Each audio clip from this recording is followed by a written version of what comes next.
Asturianos, asturianas, ya comienza esta segunda hora de Directo a Asturias. Lo hacemos con la música de Anabel Santiago y con la presencia aquí en el estudio de Cuerpo Presente de un grandísimo contador de historias, uno de los artistas más interesantes que tenemos en Asturias y una persona excepcional, porque estas cosas hay que decirlas y puede ser a la cara. Bueno, a la espalda también, pero más a la cara. David Acera, buenas tardes. Muy buenas tardes, Cristina Puertas. Pues no sé qué decirte, la verdad. Después de esta introducción estaba yo pensando en hacer un chiste y tal de Cuerpo Presente y yo, ¿y qué cuerpo? Y tal, pero claro, después de todo el alargo que has hecho, pues es complicado decir eso, aunque lo he dicho. A veces desmonto con mi introducción.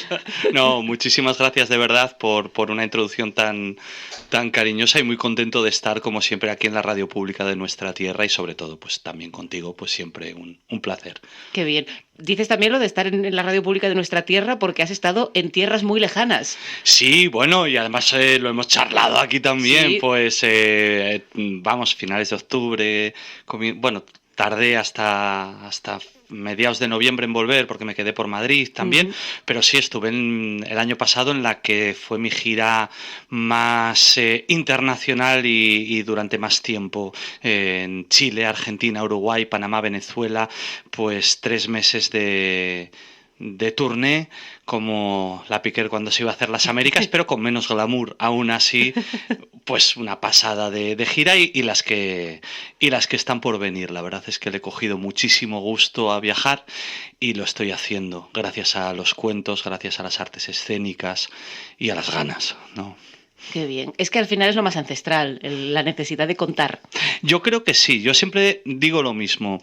Parece curioso, aunque seguramente no lo sea, que en la época más pretendidamente tecnológica, donde todo está prefabricado, donde los seres humanos parece que empiezan hasta a sobrar, ¿no? Y tenemos como un presente futuro distópico. Bueno, pues curiosamente en mi profesión, la narración oral, que es un arte escénico que como el teatro, como la danza, pues nos lleva acompañando incluso antes que la escritura, bueno, pues está en su etapa dorada, está empezando su etapa dorada, por lo menos en nuestro país. Cada vez es más necesaria, cada vez se ve como más necesario, desde luego como arte, porque yo que siempre tuve mucha vocación de cultura popular, de acercar las expresiones artísticas a aquellos lugares donde no necesariamente llegan, pues la narración tiene mucha capacidad de llegar a cualquier lugar. Tú puedes estar en un teatro, como me ha ocurrido, y al día siguiente en una selva venezolana cantando historias, y es una escena que funciona y llegas y cuentas, ¿no? Entonces por eso, bueno, pues me gusta mucho y estoy llegando a todos los lados. Y luego es una herramienta muy útil también. Ahora todo es, bueno, como lo decimos en inglés, porque somos así de listos, bueno, pues ahora todo es storytelling en la empresa, en el mundo profesional del trabajo, y yo lo que estoy descubriendo es una cosa. Yo siempre dije, vengo de una familia de maestras, y yo siempre dije que profe no, que ya había muchos en casa, pero al final de alguna manera estoy viendo que me encanta, pues dar clase. Hoy por la mañana estuve en un cole. ¿Cómo mola la red pública de enseñanza de Asturias? Te lo tengo que decir, Cris Puertas.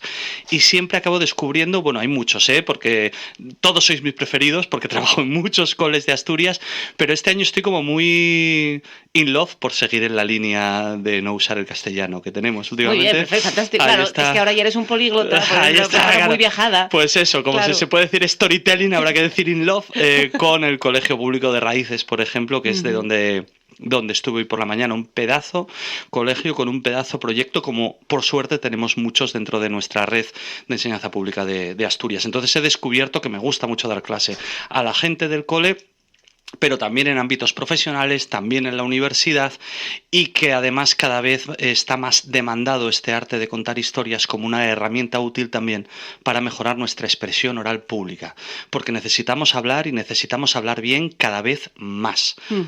Aunque parezca que no. Incluso, pues que tengo la suerte de trabajar también en la universidad, en institutos de secundaria, y conectar con unas nuevas generaciones que me tienen muy intrigado, con mucha curiosidad y muchas ganas de aprender de ellas, pero creo que también nos necesitan, ¿no? Y, por ejemplo, una de las cosas que más noto es que cada vez les resulta más difícil dirigirse en directo a otros seres humanos. Y ahí la narración nos ayuda mucho. Desde luego también el teatro, de donde tú vienes y con quien tuve el gusto de trabajar tanto tiempo mano a mano. Pero la narración está muy, muy pensada para la vida. Sí, supongo que de algún modo el teatro textual, que es al que nos estamos refiriendo, es decir, al final utilizamos palabras de otros y de alguna manera el entender, el memorizar y el hablar con palabras de otros nos lleva al cerebro de otro. Y supongo que la narración oral tiene más que ver con que uno utiliza sus propias palabras. Bueno, creo que no puedo mejorar esa introducción que has hecho. Sí, es así. Bueno, a ver, es lo mejor que voy a hacer en todo el día. Ya toqué techo, a partir de aquí es la decadencia. Ya os voy avisando, queridos oyentes. No, es así, es tal cual lo estás explicando. Los cuentos, como la vida, no tienen un guión. Nosotros, cuando contamos una historia, viajamos. Sabemos, antes de salir de casa, por qué ciudades tenemos que pasar para que ese viaje tenga un sentido. El cuento es igual. Sabes los puntos por los que tienes que pasar. Ahora, ¿cómo llegas a esos puntos que sostienen la historia? Pues cada día de una manera distinta. Es como un viaje improvisado a medias. Pues una vez vas a llegar a burro, otra vez a avión, otra vez a caballo. Lo importante es que pases por todos esos puntos. Y al final la vida es eso, ¿no? Yo se lo explico mucho a los chavales más jóvenes, digo, al final es la diferencia a veces que hay entre estudiar y empollar, que decíamos nosotros en los 80, ¿no? En el teatro, bueno, esto es una caricaturización porque, como tú bien dices y sabes, hay muchísimo más detrás a la hora de decir un guión que su mero estudio. Pero sí que es verdad que en el teatro textual más clásico repites una y otra vez el mismo texto y pasas por las mismas palabras. Nosotros pasamos por los mismos lugares y trabajamos fundamentalmente con la imagen, tanto para a la hora de contarlo nosotros como sobre todo nosotros tenemos que generar imágenes en el escuchante, en la escuchante.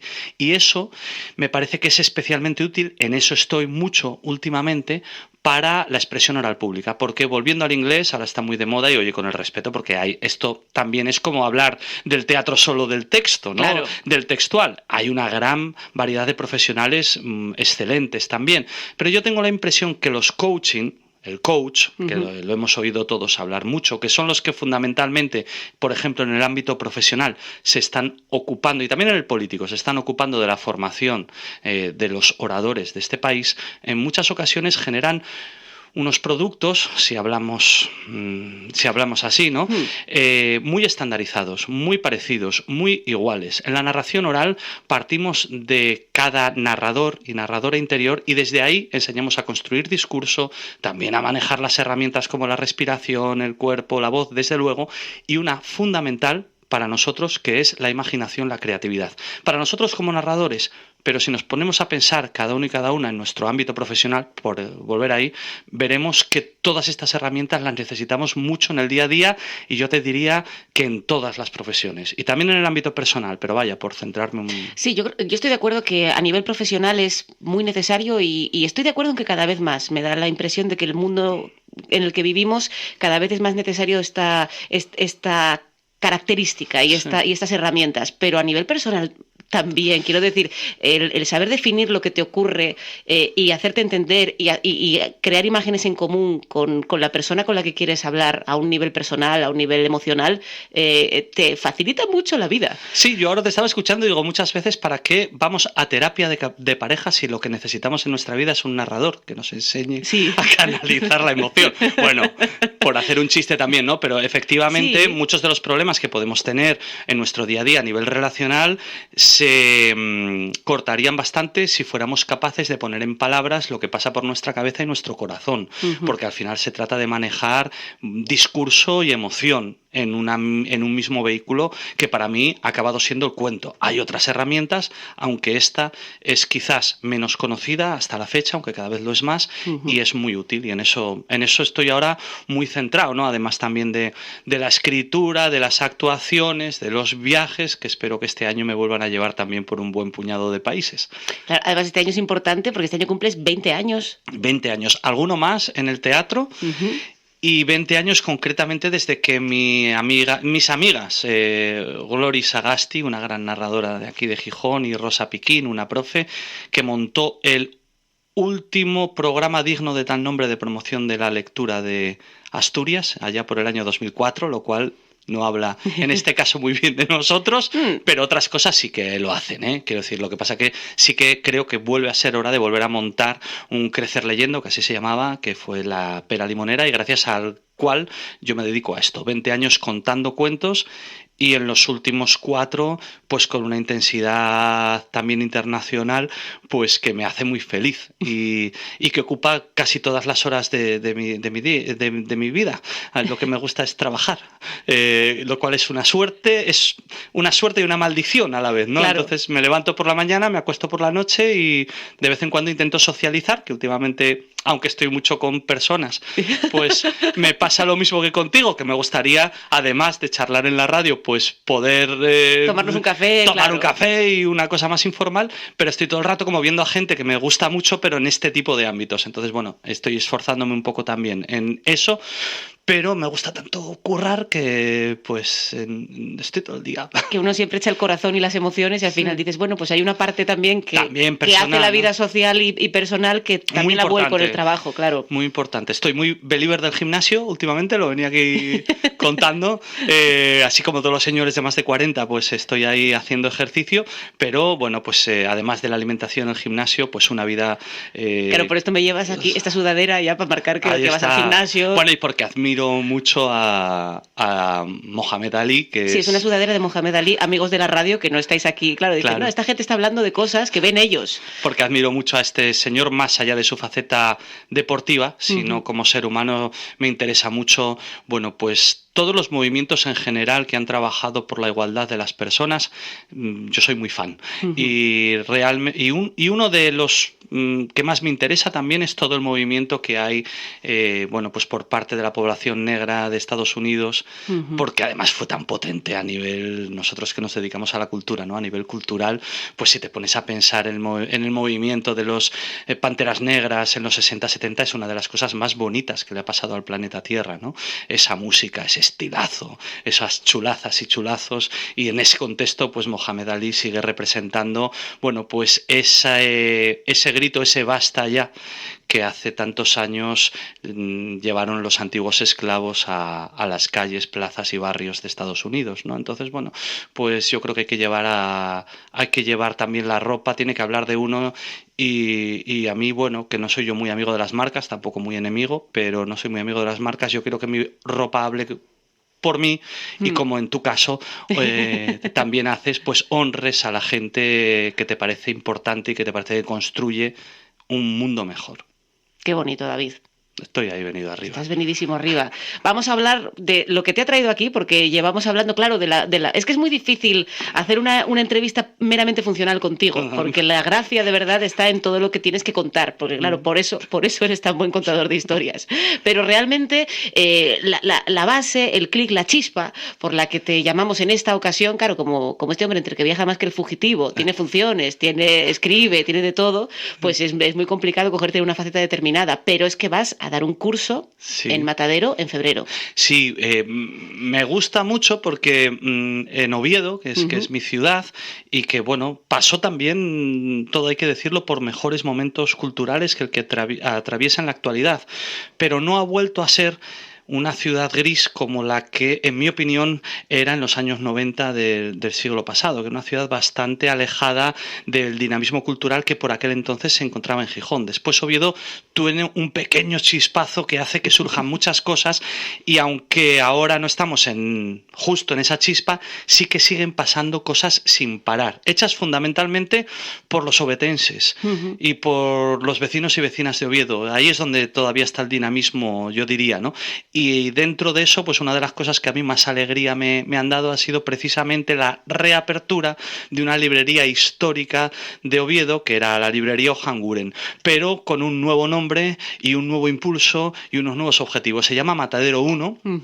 Y es no solo una librería, sino un pequeño gran contenedor cultural en el corazón de Oviedo. Y ahí, bueno, pues la gente que lo ha abierto, pues ahí está Leticia, está también, se me van a olvidar los nombres, pero bueno, el es el problema de empezar ahí. El editor de Pez de Plata, un par de libreros de raza también. Bueno, pues la planta de arriba, que era donde yo me ponía a comprar cuando era niño mis guías de aves para ver ahí si era un cernícalo o era un halcón lo que tenía en el horizonte, y era un espacio un poquitín oscuro y laberíntico. Ahora lo han abierto, le han dado luz y es fundamentalmente un foro cultural. Allí voy a dar un curso de formación, de introducción a la narración oral, que será el sábado 24 y el domingo 25 de febrero. ¿Para quién está pensado este curso? Pues para todas las personas a las que les interese, uno, jugar en el marco de un arte escénico, como es la narración oral, y ver de qué va esto, y dos, también mejorar su expresión oral pública si lo vemos desde un punto de vista más utilitarista. Ujú. Pero fundamentalmente, bueno, pues acercarse al mundo del cuento a través de 8 horas intensas, de trabajo intenso, de juego intenso, donde intentaré explicar un poquito, pues, esas 3 herramientas que para mí son la respiración, el cuerpo y la voz, como la base que nos permite comunicar y contar, y la meta herramienta, la herramientona, la fesoria definitiva que tenemos todos los seres humanos, que es la imaginación, esa capacidad de ver lo que todavía no es, esa capacidad de ver lo que no queremos que sea. Siempre digo que es el superpoder que tenemos nosotras y nosotros. No somos los animales más rápidos, no somos los animales más fuertes, pero seguramente, porque esto siempre está en discusión, somos los que más y mejor imaginan.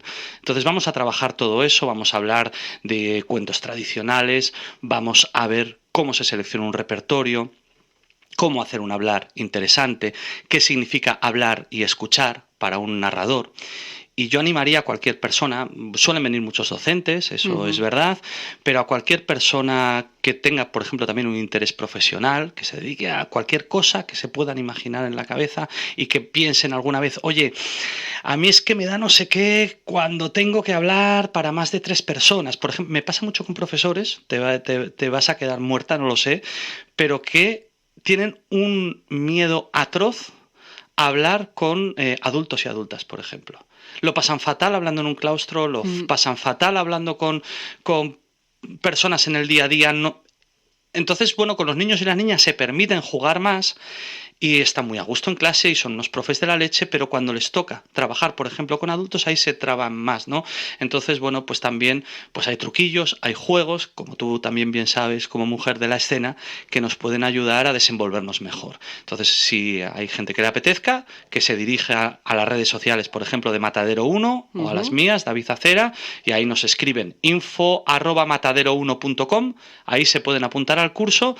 Si lo hacen antes del 1 de febrero, tienen un pequeño descuento, el curso tiene un coste de 80 euros, 70 si lo hacen antes. Y son 8 horas de clases, pero que también 8 horas de mutuo conocimiento y de diversión. Y si a las personas que es humanas, básicamente, que estén escuchando aquí la radio pública de nuestra tierra les apetece, pues que se apunten rápido porque las plazas, por suerte, empiezan a moverse. No vamos a hacer un grupo muy grande, no más de 15 personas en ningún caso. Y ahí puede ser que un poco más pequeño y luego repitamos más adelante, pero bueno, que se apunte lo primero posible, no solo por el tema del descuentillo, sino sobre todo para saber un poco cómo va el grupo, si hay que repetir curso un poco más adelante, en función también de esta agenda que se me va poblando de una manera muy loca, pero bueno, así vamos. Claro, para poder planificar. Sí, yo intuyo que este curso se va a llenar muy pronto. Entonces sí que es verdad que recomendamos que, por favor, si sabéis que vais a tener ese tiempo disponible y sabéis que queréis hacerlo, no dudéis, porque vais a estar muy cómodos, tengáis más o menos experiencia, además, no vais a... Porque a veces pasa, ¿no? Es verdad, es posible que los adultos tengan miedos, yo lo percibo a veces, ¿no? Un tipo, en cuanto a actividades que desconocen. Yo creo que es muy difícil que no los tengan, por claro. Contestar lo tuyo, porque y sobre todo el problema que tenemos, o yo hablo, no lo sé, eso puedes contestar tú misma o cualquiera de nuestros escuchantes, pero yo lo que creo que hay una tendencia, según nos hacemos mayores, a no plantearnos a nosotros mismos, a no salir de lo que habitualmente se llama zona de confort, es decir, a pensar que solo hay que hacer una cosa. Y a partir de los 40, Cristina Puertas, yo creo que esto se torna en algo dramático. Yo tengo amigos y amigas, no sé si a ti te ocurre, que yo intento forzarme, no digo que lo consiga siempre, pero yo intento forzar los límites. Por ejemplo, el otro día, pues tengo un amiguete que tiene 31 años y me llevó a perrear a sitios con gente de 20 y... que yo era el señor abuelo allí. Bueno, me lo he pasado mejor. Voy a echar reflex voy a echar reflex para doblar. Voy a echar reflex para doblar, pero bueno, ahí hice lo mejor que pude y sobre todo intenté socializar con gente que a mí no me vale decir, es que los de ahora no se enteran de nada, que es lo que... Yo no sé si te ocurre. La tendencia, a mí no se enteran de nada, lo tienen muy fácil. O sea, este discurso... que lo siento mucho, es una opinión que lógicamente podemos contrastar en este curso 24 y 25 de febrero, a ver si la gente está de acuerdo conmigo o no. Pero no sé si la gente recuerda un poco, la gente de más de 45, cuando ellos tenían 20 y escuchaban a la gente de más de 45 hablar sobre su generación, porque a lo mejor resulta que decían cosas muy parecidas a las que ellos mismos están repitiendo. Y no hay una manera de ser adulto y no hay una manera única de ser viejo, porque luego viene la generación de nuestros padres que con más de 70 repiten la misma retahíla que oyeron a sus padres. Y yo creo que cualquier edad es buena para, uno, enfrentarte a tus miedos. Dos, replantearte opiniones y formas de estar en el mundo. Y tres, conectar con otras generaciones. El cuento también te da eso, por ejemplo, ¿no? Yo siempre, hoy por la mañana estuve hablando de los chicos y chicas de cuarto y quinto de primaria del Colegio Público de Raíces de Gianni Rodari. Perdón, de Gianni Rodari, de Leo Lionni, uno de mis autores favoritos. Leo Lionni, que vivió en el siglo XX con intensidad, que tuvo que salir de Europa a Estados Unidos, que fue el impulsor de las grandes revistas de diseño y moda en ese país, cuando era abuelo, tenía 60 y pico, iba en el tren, y les digo siempre a los chavales, y los nietos empezaron a hacer lo que hacen los nietos. ¿Qué hacen los nietos? Entonces, ¿de qué digo? Bueno, es tocar las narices, molestar, ofender. Luego siempre les digo, bueno, también a veces soy simpático, no sé qué. Y este señor agarró un celofán azul, un celofán amarillo y les contó Pequeño Azul, Pequeño Amarillo. Su primer álbum ilustrado, su primer libro. Para todos los públicos. Y ahí comienza Leo Lionni, ya abuelo, con una de las más exitosas carreras dentro del ámbito de la literatura para todos los públicos, con títulos como Frédéric, Nadarín. La gente se acuerda del pececito, yo empiezo a tener una edad. ¿Te acuerdas del pececito aquel que la gente usaba en el 15M por las calles de nuestro país? Sí. Muchos pececitos pequeños comiéndose a un pez grande. Eso es el cuento Nadarín de Leo Lionni, que se lo inventó pues en los 70, 80 del siglo pasado. Uno de mis cuentos preferidos también, ¿no? Y este señor empezó una vida a esa edad. Siempre podemos empezar una vida. Lo hace mi madre también, la verdad es que se lo he copiado a ella, pero lo uso también como si fuera mío. No suelo citar el copyright de mi señora madre, pero es intentar no ser un yoya. Los yoyas son estos que les dices, vamos a perrear con chavales de 23 y te dicen, ¡buah, yoya! Ah, vale. Pues intentar no hacer eso, por lo menos a mí me ha funcionado o medio funciona en la vida, ¿no? Obviamente, cada maestrillo tiene su librillo, cada uno vive esta existencia. Pero sí que es cierto que los que tenemos relación por profesión, digamos clases, en mi caso de teatro, a gente joven, a adolescentes y a adultos, notamos mucho esas diferencias de proceso mental, quizá. Me parece, simplificando muchísimo, mi sensación a veces es que los niños están intentando entender cómo es el mundo y las reglas que hay en el mundo y cómo es esto que hay alrededor. Los adolescentes es, vale, ¿y ahora cómo soy yo en esto que empiezo a entender? Y buscan una definición, una pertenencia a grupo, tal. Y los adultos hemos básicamente nos hemos definido o nos han definido o nos hemos autodefinido en algún momento de nuestra vida, y la búsqueda es a romper esas o encontrarte con la ruptura de a veces de esas definiciones, de yo soy así, yo soy esa, ostras, pues igual no soy cobarde, o igual no soy valiente, o igual no soy... Las cosas que de repente se crearon como verdades absolutas empiezan o pueden empezar a romperse. Estoy muy de acuerdo, nuevamente. Sí, me parece una... A ver, todas las generalizaciones tienen sus problemas, claro. Porque además cuando hablamos de los jóvenes, es que no son los jóvenes, y ahora mismo sobremanera, que hay una enorme variedad. Pero sí que si tenemos que buscar algo que unifique a distintas edades, lo que tú acabas de hacer de manera magnífica, yo estaría de acuerdo con ella. Los niños y las niñas es esa curiosidad, aunque no todo el mundo, y los adolescentes también es esa manera, es esas ganas, ¿no? Yo ahora estoy leyendo mucho a una chica que se llama Isa, bueno, la Psychowoman se llama, una millennial, que estoy muy muy en eso, que tiene un libro sobre conociendo a la generación Z, y me está interesando mucho porque yo me relacioné de adolescente mucho con gente que había hecho la guerra, esa generación, y notaba un hilo que nos unía, que nos conectaba. Y ahora me está costando más, o sea, sí que la ruptura generacional. Con los millennials, bueno, pero con los centennials la ruptura generacional la noto de una manera muy drástica en muchas cosas. Entonces me da mucha curiosidad. Creo que además nos necesitamos mutuamente. Por ejemplo, esta chica, psicóloga, que trabaja mucho en secundaria, habla de un concepto que me parece muy interesante para padres, madres y que yo también intento de alguna manera palear humildemente, como yo sé, cuando cuento cuentos, que es el concepto de orfandad digital. Ella lo que dice es que para nosotros, la gente ya con una edad sólida, digna de ser contada, pues de alguna manera las redes sociales, lo virtual, aunque estamos muy ahí, nosotros diferenciamos claramente la vida real, que es eso que está ocurriendo mágicamente entre Cris Puertas y yo ahora en los micrófonos de la RPA, y cuando yo veo a Cris Puertas a través de unas redes sociales. Son departamentos estancos y muchas veces la gente adulta muy mayor tiende a decir, o más mayor como nosotros, tiende a decir, bueno, eso no es la realidad, eso no es verdad. Pero para la gente más joven es tan real esto que está ocurriendo aquí como lo que ocurre en una red social, por ejemplo.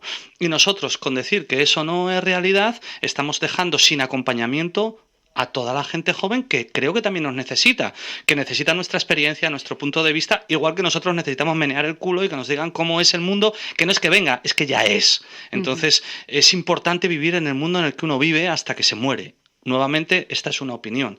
Yo no vivo, iba a decir por más que me gustaran, pero a mí como los 90 me pareció un gran agujero negro con luces de neón en nuestro país, pues uno no vive, no puede vivir, o bueno, lo puede hacer, pero me parece que se pierden muchas cosas en una juventud o en un momento de su vida que ya fue. Uno vive ahora, ya tenga 20 años o tenga 89. Y cuando uno pierde la curiosidad por lo que pasa alrededor, yo creo que empieza a abandonar este mundo, de alguna manera. Y a mí me parece tan apasionante vivirlo y contarlo, porque al final los cuentos nos siguen sirviendo para eso, son puentes de generaciones. Por ejemplo, mi último libro está basado en una fábula de Esopo, tía. Un señor que nació 600 años antes de nuestra era. Y les cuento una movida de Esopo a guajes de 8 años y se lo comen con patatas fritas y salen haciendo la ola y hablando de pájaros y no sé qué. Y digo, ostras, qué heavy, qué fuerte. Pues a mí me gusta mucho estar aquí, me gusta mucho vivir, aprender y aprender también a contar esas emociones, eso que veo, y enseñar a otros y a otras a hacerlo pues con la misma pasión, que la pasión igual tampoco se enseña tan fácilmente, pero yo, bueno, pues diría a las personas, y me diría a mí mismo, porque también se me olvida a veces, pero lo recupero en entrevistas como esta, que hay que vivir las cosas con pasión, que mola mucho estar aquí, que es este cachito que tenemos así, es lo único que hay y que vamos a aprovecharlo bien y a disfrutarlo a tope y a vivirlo. Y desde luego a tener miedo cuando toca tener miedo, pero no vivir con miedo. Y los miedos no son solo atroces, al monstruo de debajo de la cama, no sé qué es, qué me va a pasar de mayor, qué voy a hacer no sé cuánto. O sea, vívelo, juégalo, disfrútalo. Vente al curso de narración oral 24 y 25 de febrero al Matadero, que vamos a hacer de esto. Y si no quieres venir a este curso, pues hazte otro curso de lo que quieras, aprende cosas, habla con gente, no sé, a eso nos dedicamos de alguna manera. Conserva el entusiasmo y la curiosidad. Claro, a eso yo creo que la gente que nos dedicamos al arte en general esto lo tenemos muy claro, y particularmente los narradores orales pues disfrutamos mucho contando, ¿no? Porque nosotros extraemos pues un poco los cuentos de muchos lugares, pero uno de los 3 grandes lugares de donde se extraen son los cuentos de vida, las experiencias, el contar como si fuera un cuento lo que te pasa a ti o a otros. Y esa parte en concreto es tan útil para todo. Hablábamos antes de lo personal, pero también de lo laboral. Bueno, hay mucho que contar. Todos y todas tenemos mucho que contar y podemos aprender a hacerlo bien. Porque se entrena, el hablar se entrena, es fundamental. Nuestro sistema educativo tiene grandísimas virtudes, pero en mi opinión toda la parte de expresión oral pública es algo que se ha ido abandonando. Antes al menos se leía en altavoz o se leía una redacción, eso en gran medida se ha ido abandonando porque yo creo que se asocia a un tipo de escuela más viejuna, por decirlo de alguna manera, pero no ha sido sustituido normalmente por otra cosa. No hay una manera sistemática de trabajar el hablar. Y eso es fundamental.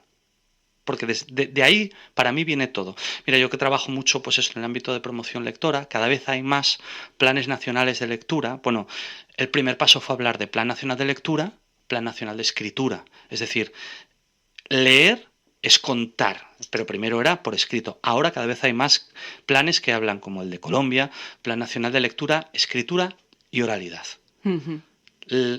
Leer leemos todo, no solo las letras, leemos el mundo. Y la segunda parte es aprender a contar nuestra propia lectura del mundo. Y eso se hace por escrito, pero también de viva voz. Y ahí los narradores creo que vamos a tener cada vez más trabajo dentro del ámbito cultural y educativo de nuestros respectivos países. En América Latina, que es donde más trabajo también fuera últimamente, cada vez lo veo más, ¿no? Así. Pues totalmente de acuerdo contigo. Vale. David, estaríamos aquí hablando, bien lo sabes, horas, pero... Semanas, meses, semanas, años. meses, años, con una sonda para poder mantenernos sentados, pero muchísimas gracias por estar aquí y ha sido un gustazo. Pues lo mismo digo, si os apetece, pues eso, nos vemos ahí en Matadero 1 a finales de febrero, en ese curso que tengo muchas ganas de hacer, y desde luego aquí en la radio pública y contigo, Cris, pues siempre un placer y un privilegio también poder dirigirme a tus oyentes una vez más y meterles el gusanillo del cuento, que de verdad mola tanto contar cuentos, nada. Mola contar cuentos, mola crear imágenes, mola comunicarse con los demás y mola sobre todo seguir entusiasmado por la vida. Gracias, David. Gracias a ti, Cris.